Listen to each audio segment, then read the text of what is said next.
شما مشکلتون چیه پدر؟ مشکل؟ من مشکل ندارم. خب پس برای چی اینجا تو صف واسطاده بودین؟ من تو صف وای نستادم.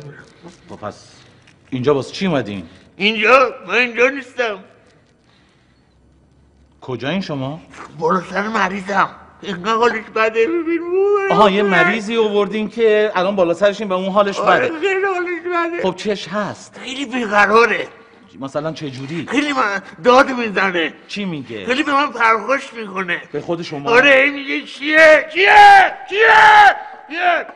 آره خیلی حالش بده. اینو اگه باشه یه سیره چیزش کنیم.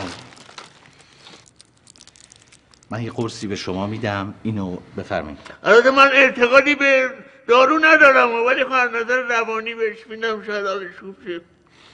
ببریم اینو بهش بدین خیلی آروم میخوابه، خیلی آروم میگیره و راحت میخوابه. آروم بگیر، آروم بار، بخواب.